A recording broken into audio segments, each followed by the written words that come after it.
soul off and get your head right. Surprise, surprise, surprise. Man, did I just date myself or what, man? I just went all the way back to some Gomer Pyle stuff, man. Just gonna pop on here on the internet, and hopefully, if y'all are up to it, you can hang out in TZL Un-Prescripted for a bit, man. As we talk about some stuff that I care about. You know, I don't care about a lot of stuff. No, I'm playing. I care about y'all, and I sure do care about you guys showing up, man, because you know, it's a good time when you guys do. At least I think it is. I hope you guys think so too. Man, I want to talk about, I want to take a break from other. I guess this stuff is kind of crazy too, man. But you know, this is a kind of crazy that I can get down with though.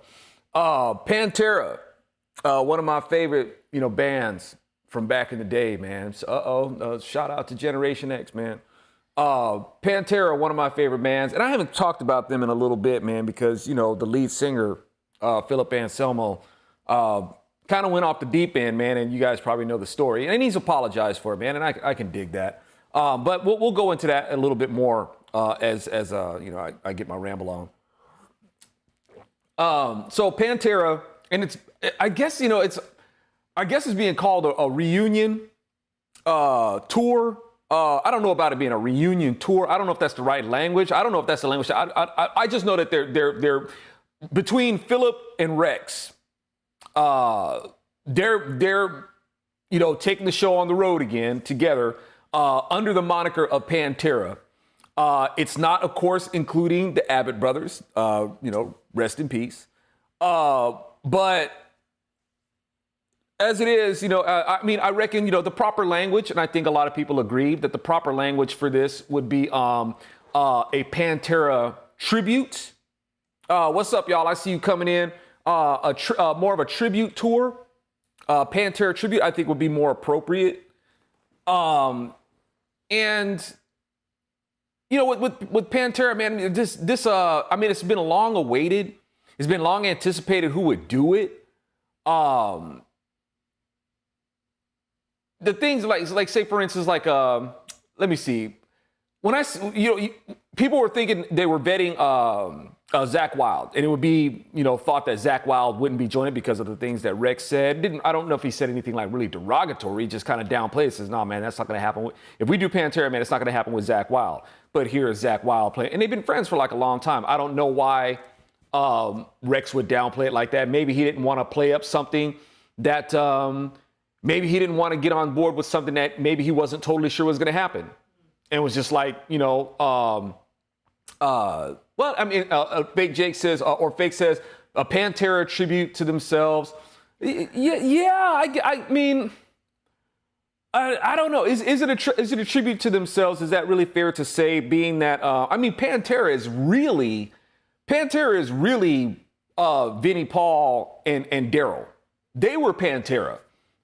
They were the core of Pantera. That's why it's really hard to call it a reunion tour, because the actual founding members of the Pantera sound are no longer here. But to call it a tribute tour, I guess Philip knows that he couldn't make it a tribute tour to himself, even though Philip Anselmo is really more about himself. But I think even he knows that. And even with Rex, I think he knows that we could make this a tribute tour about ourselves. I think that they would know that. But some of the things I would say, let me just get to some of the things I would hear about it. Like with Zack Wilde, even, people anticipate that it's going to be Zack Wilde. And as it turns out, it is. Some of the things I hear people say, man, like, well, Zack Wilde is no dime bag. I'm like, he's not supposed to be. That's like a crappy thing to say, man. That's just some ill communication. It's like Zack Wilde is when Zack Wilde was given a guitar, he wasn't commissioned to go out and be Dimebag.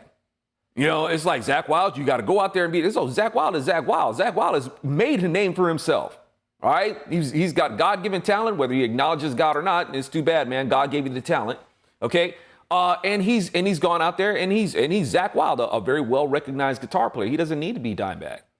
And there's another, there's just a whole new level of confidence and power that he'll bring, to the band for a tribute to what, basically Dimebag and, I don't like calling him Dimebag because I don't like upholding that he liked to smoke weed.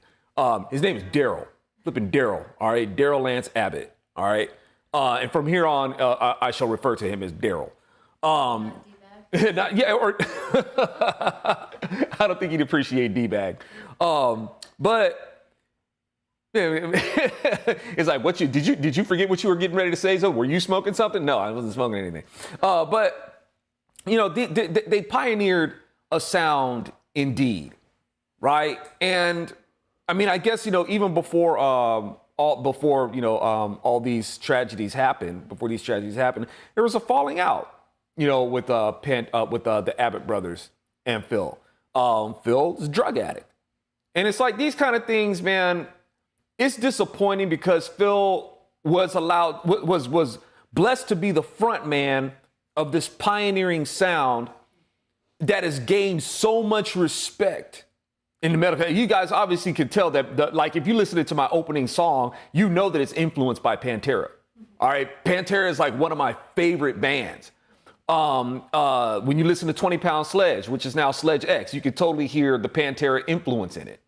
You know, and there's other influences too, but you can definitely hear Pantera's influence in it.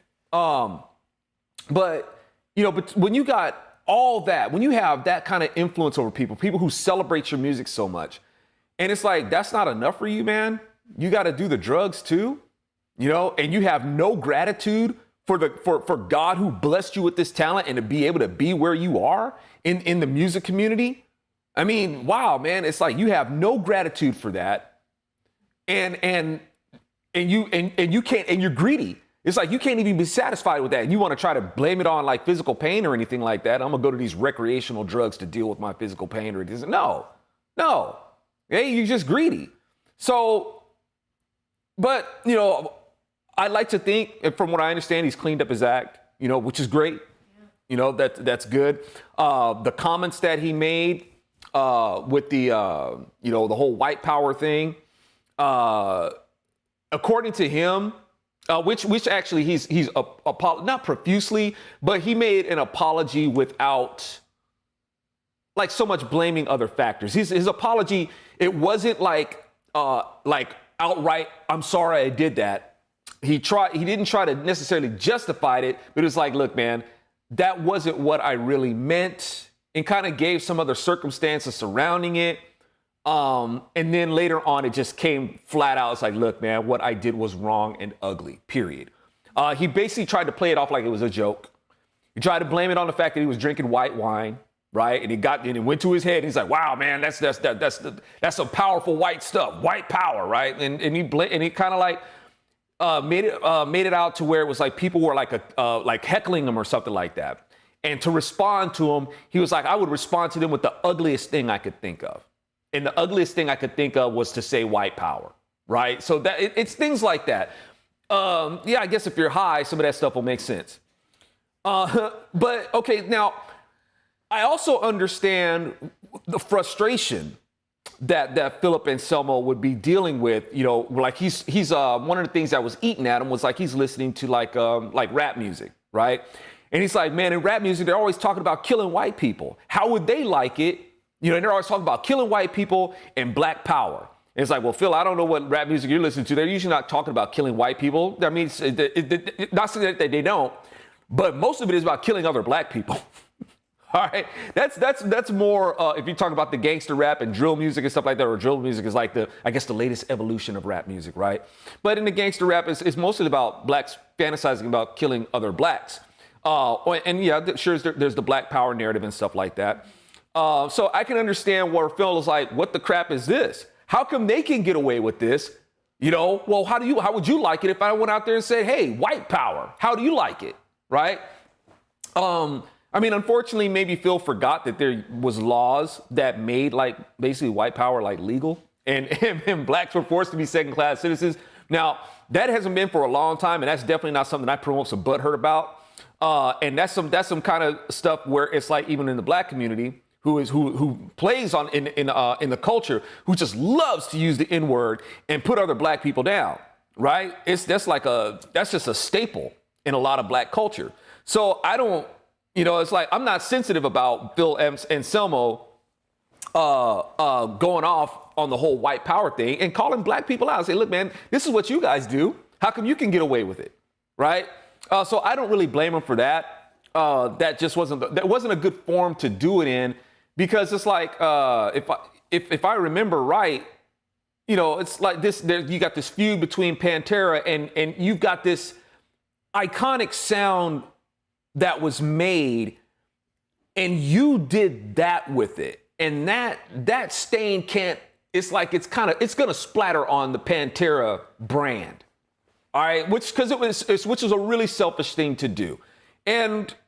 But like I said, I think his response to it, like I said, his evolving response to it, it squares up. It's fine. It's not something I'm like, oh, Pantera. And you know, in our culture, people overlook that kind of stuff anyway. I mean, take Nikki Sixx. Nikki Sixx almost got a bouncer killed, right? A bouncer, I guess, maybe he roughed up, like maybe there was like this female or something like that, and all of a sudden Nikki Sixx wants to play like he's a champion of women and he cares about women. Isn't this the guy who like had a bet with Tommy Lee about like they wouldn't bathe for like 2 weeks? You know, this is like I don't know, maybe urban legend or something like this, but it ain't like they've got. Don't let Nikki Sixx make you think like he's like this big respecter of women. But I guess the ongoing joke is they would not bathe for like 2 weeks. And they would like have sex with as many women as they could, you know, whatever kind of sex, right? I'll just leave that alone from there. But anyway, Nikki Sixx wants to come out like he's on his white horse, and he's like a champion for women because he saw a security guard maybe like rough up some woman in the crowd, which the security guard, probably didn't have to do, but who knows what the woman was doing? I don't know. But anyway, Nikki Sixx saw it from stage and told everybody who was near in the audience, near the security guard, to jump him, right? And was calling this guy the N-word. He's an N-word, he's an N-word. So it's like, wow, man, was that really called for? No. And then now Nikki Sixx, his so-called apology was worse, right? It wasn't even an apology. It was worse than what Anselmo said. Nikki Sixx, well, there's all kinds of N-words, white N-words and this N-words. And it's like, dude, nobody calls somebody the N-word without thinking about a black person. All right. When you call somebody of a different nationality the N-word, you're basically saying you're lower than a black person. That's really all you're saying. All right. So, but, between Nikki Sixx and these people who come out with these outbursts and stuff like that, it's like the culture ends up overlooking it. They'll play, social justice warrior for a minute. And like I said, even with Nikki Sixx saying it, it's like, I'm not sensitive about it. I'm like, Nikki Sixx, said that then? You got people who made $1 billion industry of calling each other the N-word. So it's like, don't make like, oh, this is racism, all that sort of, you guys do it. That's total hypocrisy. Zack Wilde, before stepping in to fill in for Dimebag, called Philip Anselmo out on it and was like, Phil, I love you, man, but what are you doing? So Zack Wilde, he covered his behind and he wasn't with it. He's like, look, man, I ain't with that. I don't. So what are you doing, Phil? Right? Charlie Benante, an inspirational drummer to me. When I started playing drums, drummer for Anthrax. Charlie Benante, it's kind of hard, it's kind of hard to hold Philip as a white supremacist when he would be playing with Charlie Benante. And Charlie Benante has done work with Public Enemy, right? So it's like, you can't really, for those who would try to, because you got people who want to hold Philip Anselmo to that. It was tacky what he said, but it doesn't really show that that's really who he is. Like I said, if Philip Anselmo really had a problem with black people and was all white power, he wouldn't be playing with Charlie Benante, like I said, who did work with Public Enemy. That just really wouldn't add up. Let me see. And Charlie Benante, who's been, with M.O.D. I think he was with M.O.D. and S.O.D. I know he was with S.O.D. With Billy Milano. And Billy Milano has, he's a heathen for real, man. But Billy Milano has evolved from where he was. Billy Milano's, he's as much as a heathen and hardcore, metal is, he's become kind of a hippie. But and I know because I've hung out with Billy Milano, right? He when I was doing 20 Pound Sledge, he had us come out, stay at his house and stuff like that, and we were doing a gig in South by Southwest, and Billy Milano he contacted me, he said, man, dude, I love your stuff, man, I love it, man, I love 20 Pound Sledge, and I love your commentaries. I've been saying that stuff for years, right? And so Billy Milano, who had albums like Speak English or Die, what was that song? I Want Some Food. I think it was I Want Some Food. And he used the N-word in that song. F all them N-words in Africa and all these. So it's like, Bill, not cool, man. But that doesn't make Billy Milano a white supremacist. He just hates everybody. And because Billy Milano, if you listen to him, he'll tell you, man, I'm a straight up salad, right? Billy Milano will tell you that, dude, I'm freaking Arabic, I'm Jewish. I'm Italian, and he'll go through his heritage. He's like, this is all the stuff that I am. White supremacist doesn't add up for Billy Milano. Okay, can he be bigoted or make bigoted statements? Yes. And is it cool? Hell no, it's not cool. Even though the album was kind of funny at the time. When you're barely past adolescence and stuff like that, and you're listening to S.O.D. and you're listening to some of the songs like, what was it? I think like AIDS. I'm gonna get fired from the internet, man. What? It's not like AIDS is the C word, right?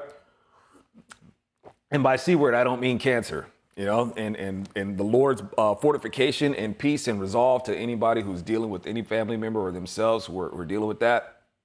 The Lord's like I said, his strength and resolve to you. But that other, name that can't be named, the other C word, what, Cthulhu? I don't know. Huh? No, C word, the C word that the thing, the thing where you got to wear the C word, where you got to, the C word, you can't wear the C word. The C word. Give me some Purell. I just said the C word. Yeah. That thing. Yeah, the thing that should not be Cthulhu. But at any rate, so yeah, you got this going down, and but anyway, yeah, with Billy Milano, there's all this stuff tied in together to hold the racial narrative, to make it stick. It's not going to stick, but at any rate, I mean, I'm pretty excited for it. Of all the things, wow, that's it's. How about this? It's a fist bump. It's a fist pump to Gen X. To Generation X. It's a fist pump to flip a testosterone, right? I mean, it's basically, Pantera basically made their own genre. I mean, they call it power metal, or they call it power groove. Not power metal, power groove, right? The power groove. Bernie Mac asked me, sorry, man, I didn't catch your question earlier. Let me see. Did I know Dimebag? No, I never met Dimebag. Billy Milano, was who I met. He reached out to me and we did a show. It was funny, man. It's like 20 Pound Sledge, full on Christian rock band, and Billy Milano loved us, and he's a heathen all day, right? He's not an atheist. He thinks of himself as a theologian, but he argues against the Abrahamic religions, right? And thinks they're the same, and thinks there's inconsistencies and things like that.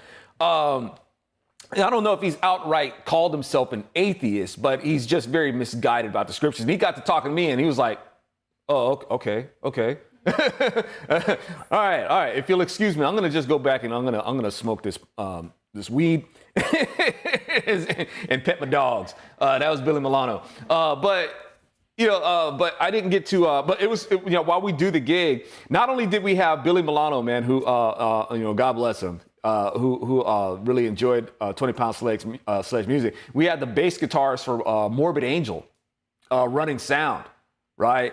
And it's just weird, it's like you got, it's like I'm pretty sure he had his shirt on, Morbid Angel, got the pentagram on and everything. He's running sound, and he's like, you can see him back there, it's like, all right, seed planted, Lord. I hope at some point it takes a good root. But let me see, who else did? I saw another question in there. Alfonso Rachel, have you heard Pantera's early stuff wait, before you go, I'm sorry.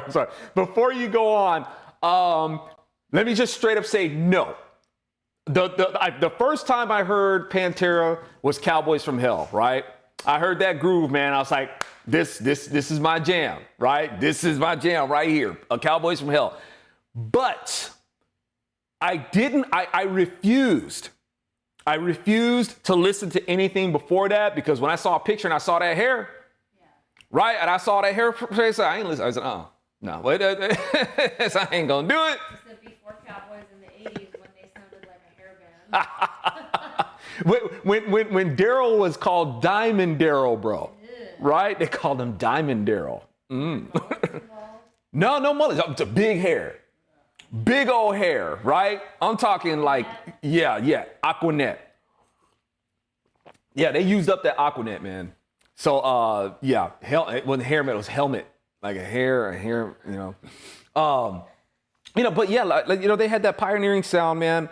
There's just other bands too, man, that really helped to shape, this kind of sound, man, that was like just, the grind of it, and just it was this great balance of these progressions blended with just this grind, and also there was the grind progression to it and the staccato-ness to it. And there's other bands, man, that are pioneering with that also. There's as well as Pantera, there was a Fear Factory, Prong.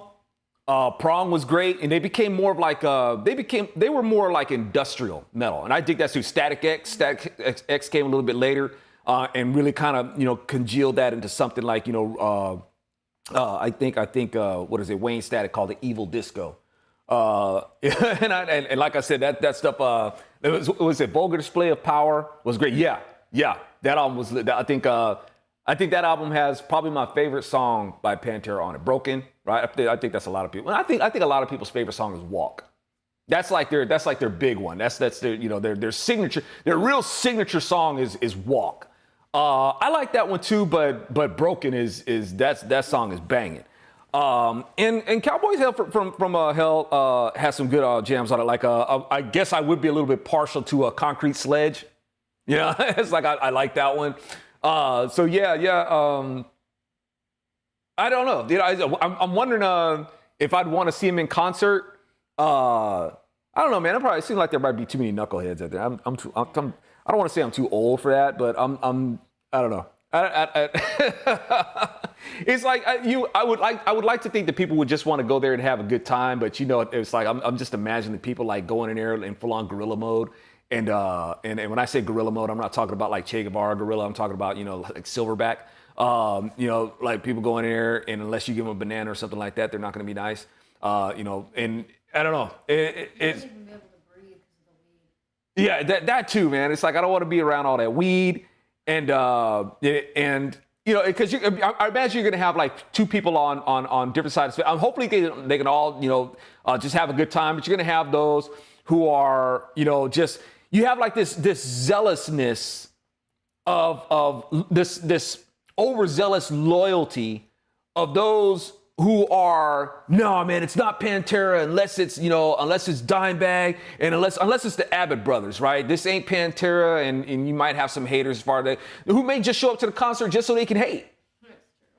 Right? They may want to do that. And fan loyalty can be a weird thing, man. It could just be so weird. And then you have others who are just like, look, man, it's not like they could help it that they died.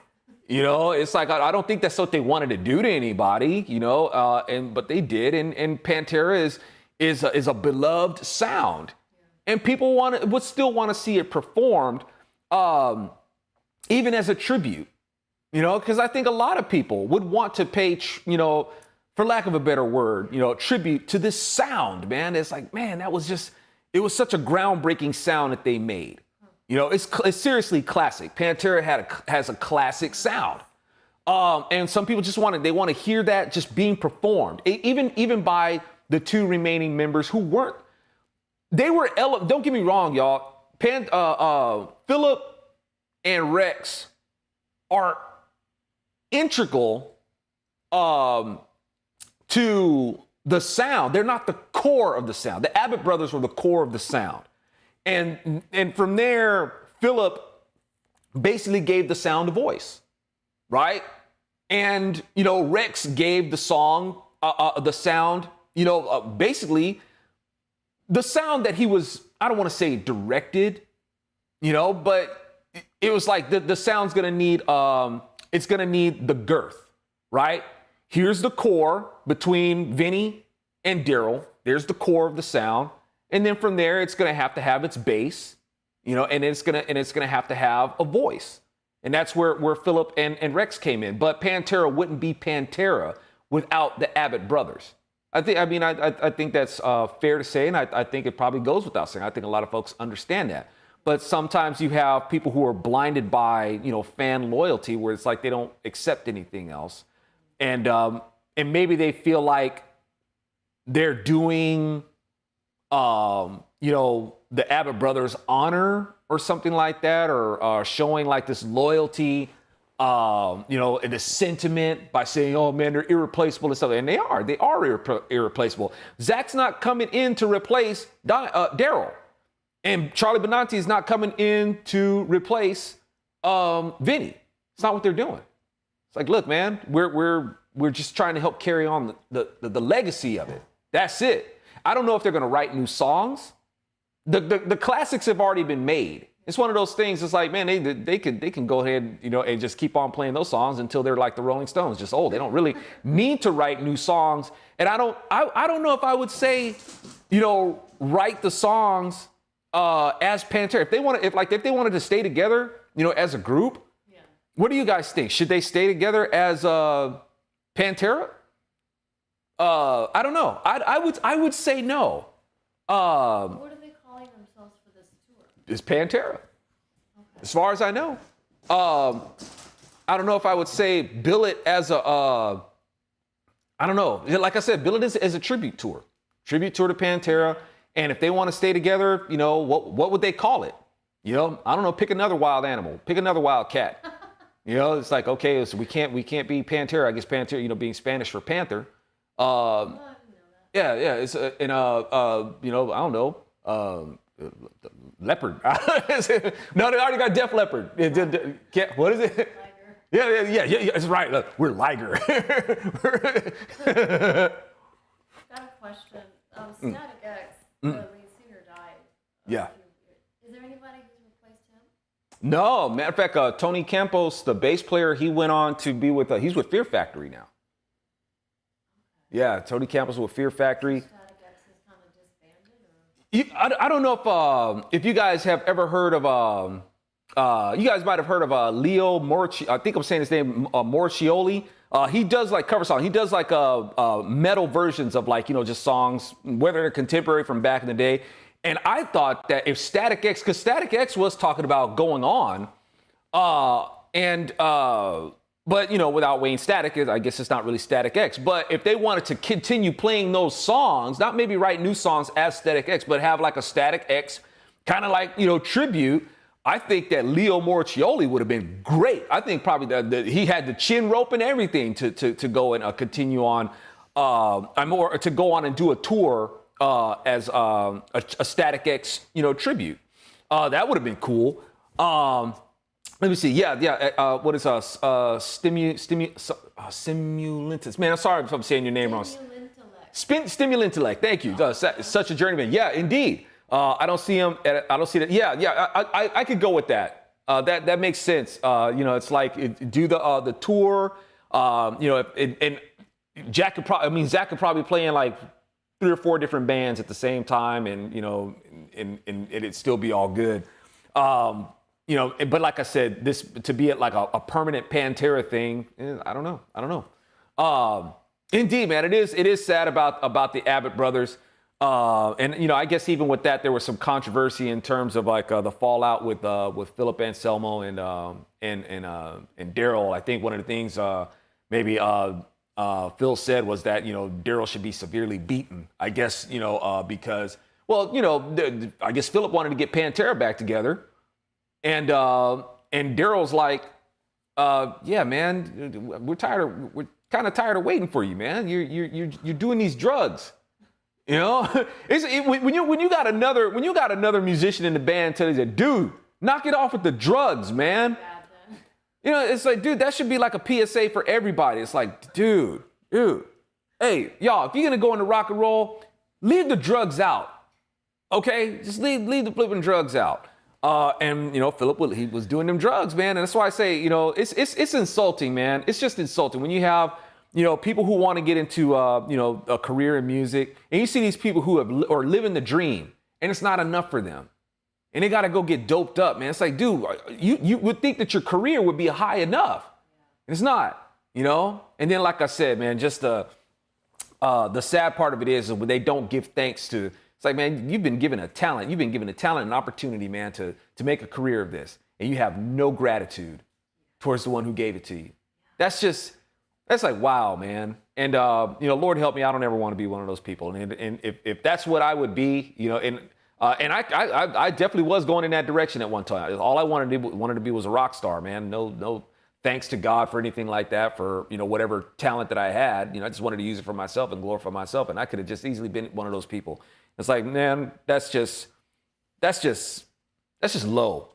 You know what I'm saying? You know, give thanks to the Lord for what you got, man, and get out there and celebrate him. And you know, exactly, draw people to them. Some people, you know, they have too much pride for that, and they're just way too into themselves for that kind of stuff. So, but at any rate, y'all, I think that's all I got to say about it, and I hope, you know, I think it's kind of one of those things where it's needed. I'd like it if it were put to, you know, better use. A lot of people will unite around this and they'll celebrate this kind of stuff. You know, the flag that I'd love to see people unite around is you know, Jehovah Nissi. But you know, this right here, at least this will be a like I said, you know, a boom for testosterone. We need some like rock and roll, man. We need some like, you know, like some man-made, American-made rock and roll. And this reunion will definitely be that, you know, a shot of testosterone, a shot that's more needed than the ixnay backnay, that thing, a shot that's needed much more than that. Yeah, that kind of thing. So we, you know, the culture needs that shot of testosterone. So, you know, cheers to the, you know, the Pantera tribute tour. And yeah, I hope. I'm looking forward to being a really good thing. I hope you know, people keep their heads together and just go there and have a really good time and just not be a bunch of, you know, idiots. Yeah, right. You know? Colin Benson has a comment if you want. Can you see it? No. What's it says, yep, monkey on his back. Paul Gray, can you see that? Okay. He says, yep, monkey on his back. Colin Benson says, Paul Gray was supposed to come hang with me, and my buddy, whom he used to sleep on his couch, found out that Phil and the monkey got him. Yeah. You know, it's like, just like I said, man, it's like greed. It's just greedy, you know, and things that people assume that they're trying to escape from or all that sort of stuff. And it's like, look, man, you need to learn that the Lord is the true refuge. You know, you got to bring it to him. You know, don't go, you know, poisoning yourself. All right. Oh, somebody says, I have to get my fix from the Scandinavian bands. Okay, Scandinavian bands, earlier I said power metal. That's pretty much what has become power metal now, as far as I know. You know, the power metal, it's like the Scandinavian bands. Power groove is what Pantera is known for, being the pioneers of the power groove. So, you know, and of course, you know, that even that kind of evolved to where Pantera like took over from. You know, you had power grooves like going on like earlier. I mean, even Black Sabbath could be considered like some power groove, right? Right on. God bless you too, Colin. And you know, and like I said, there were some bands, you know, along with Pantera that really, you know, helped to promote this kind of sound. Like I mentioned, like there was Prong, Helmet. Helmet was one of my favorite bands too, man. You know, and Helmet, of course, they go through a lot of lineups, so it's kind of hard to really, you know, really get into the band. But you know, Page Hamilton, the sound is his. But Helmet, love Helmet.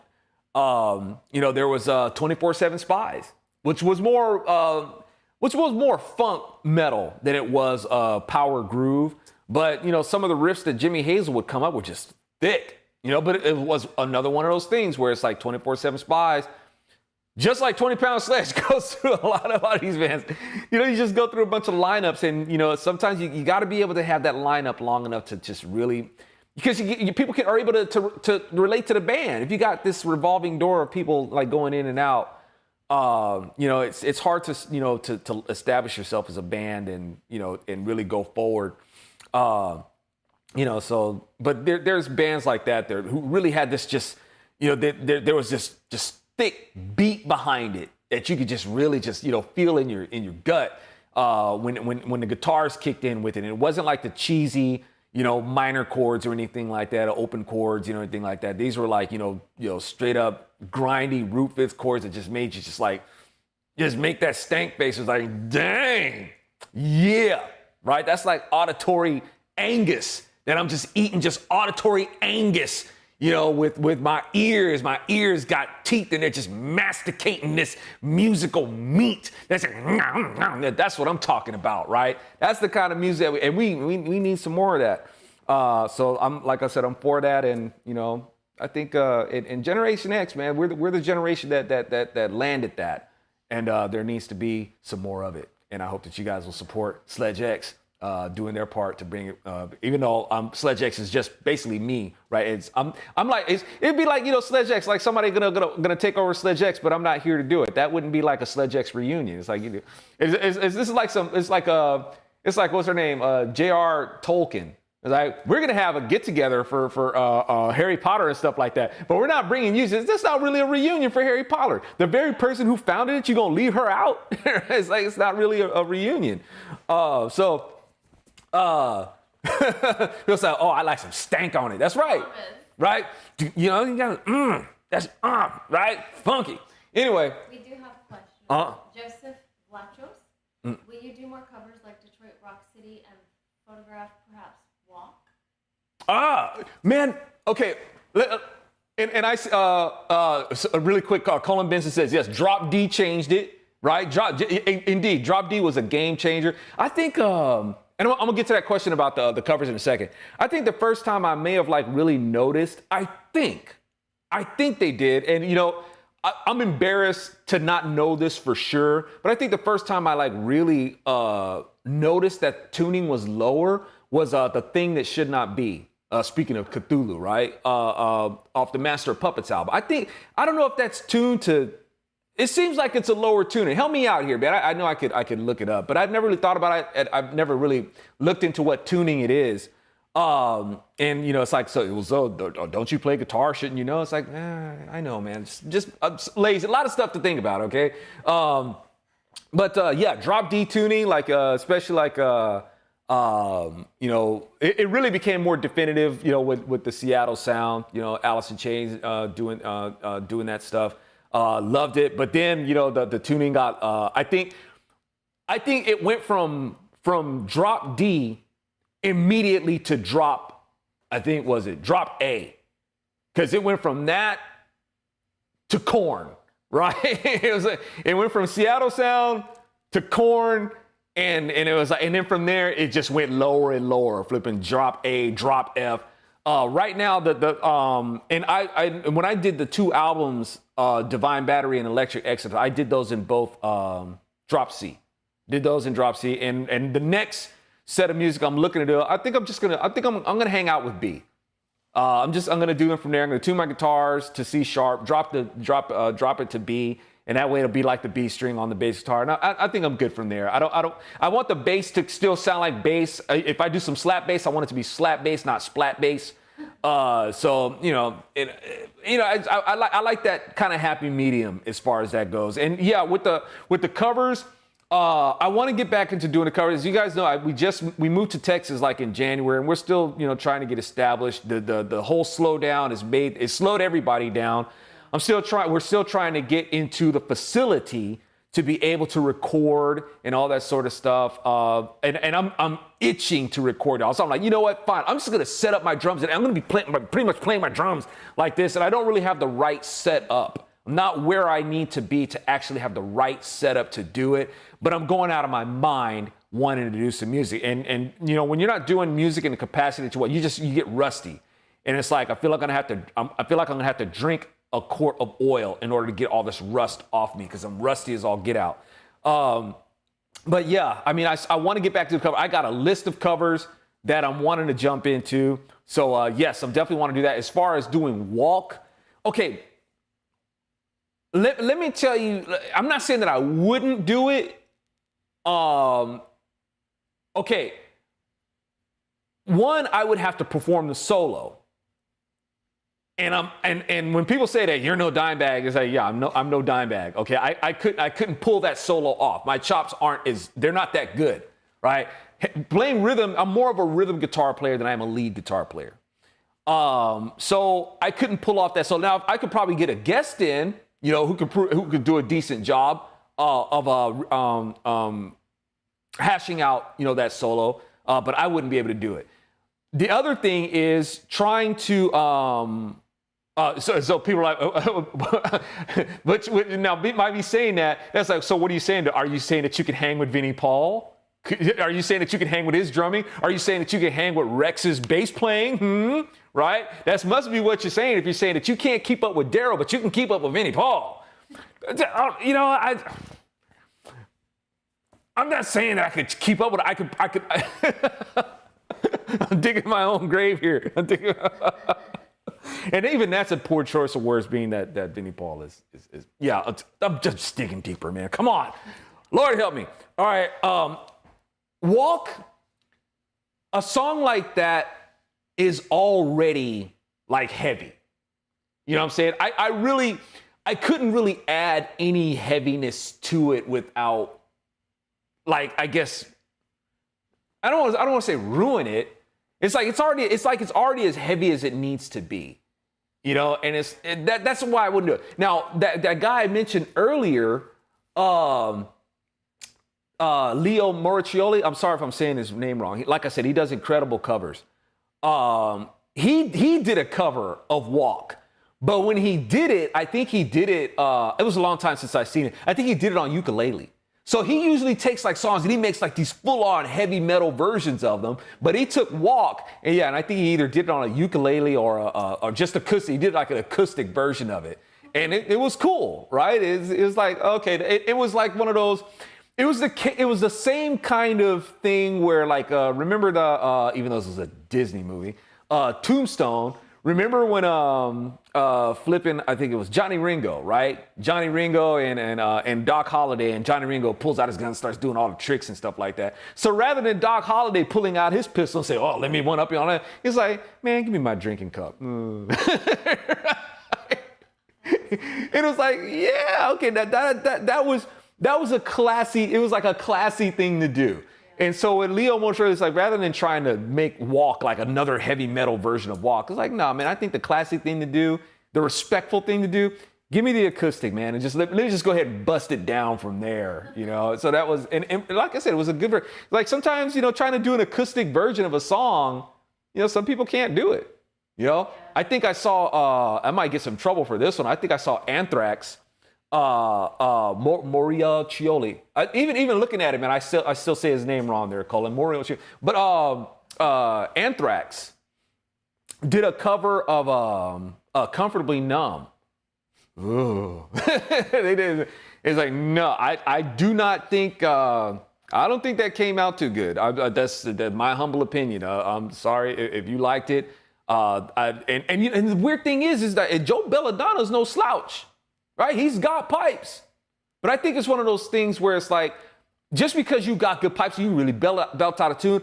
I think he underestimated how low. But no, I can't even say that. But I can't say that because I've seen Joey Belladonna, and this is the lead singer of Anthrax, right? These heathens.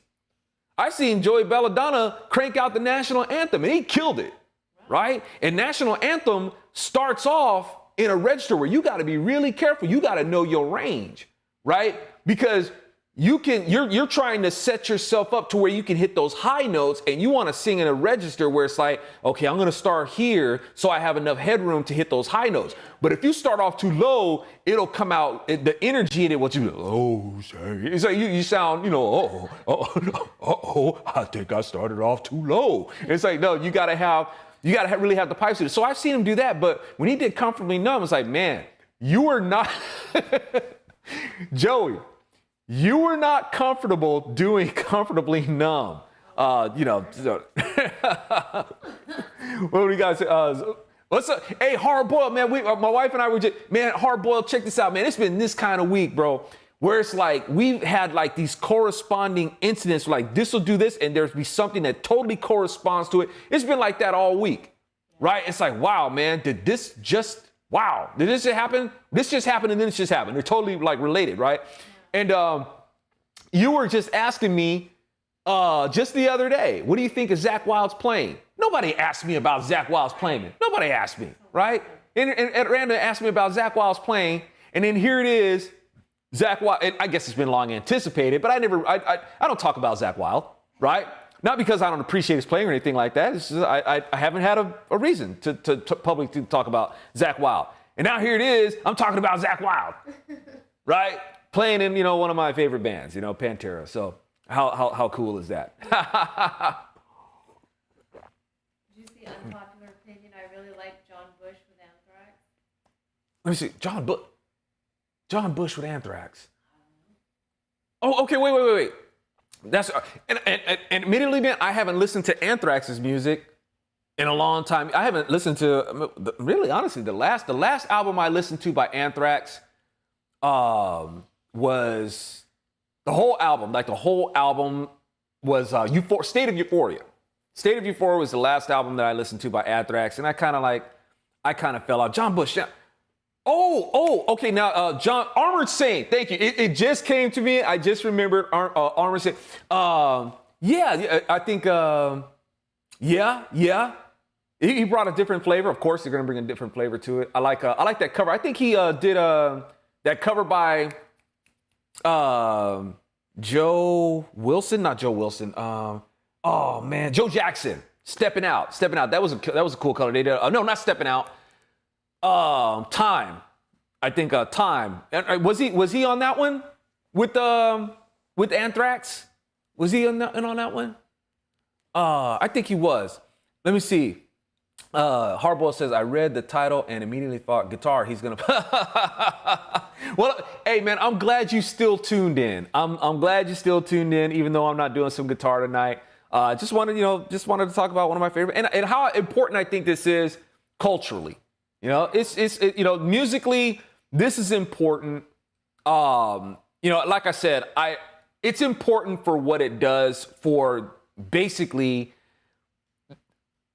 even if it's just a shot of testosterone, even if it's not, driven by the Lord, the Lord still made testosterone, dang it, right? And we need to represent as man.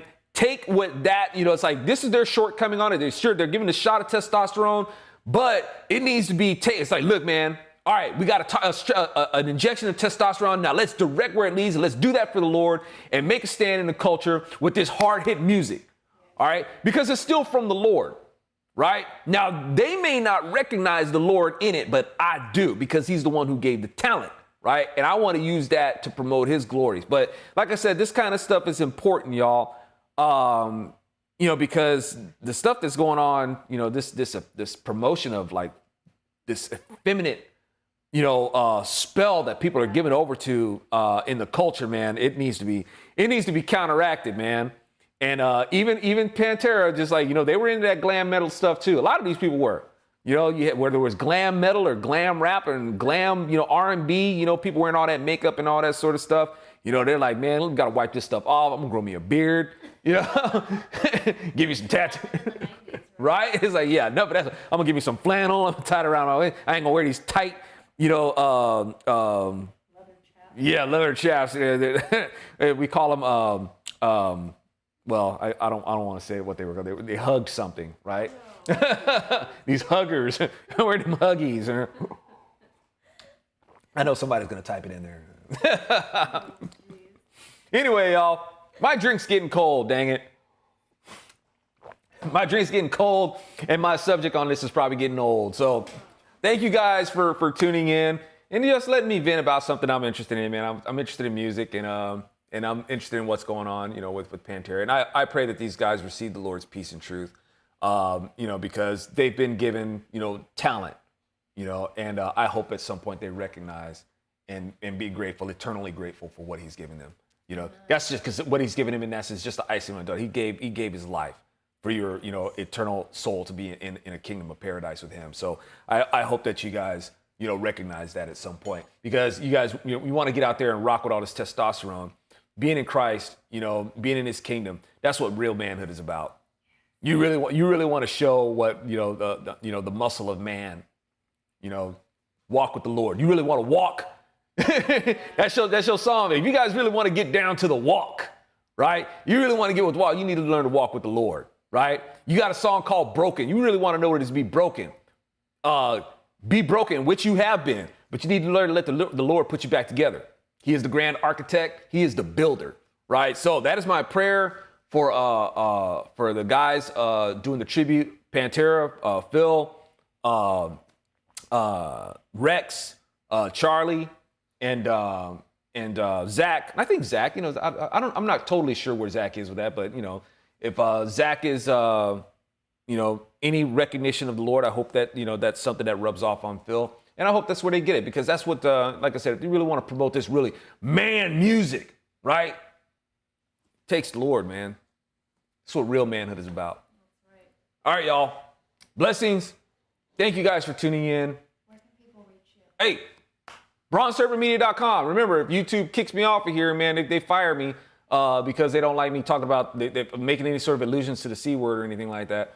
You know, you guys know where to find me. bronzeserpentmedia.com. Be sure to please become a member. It don't cost nothing. It only costs you a few clicks of your time. Become a member. That way you can always stay tuned to my stuff. And if you want to support, drop a buck in the bucket to keep your bro Zoe on the go.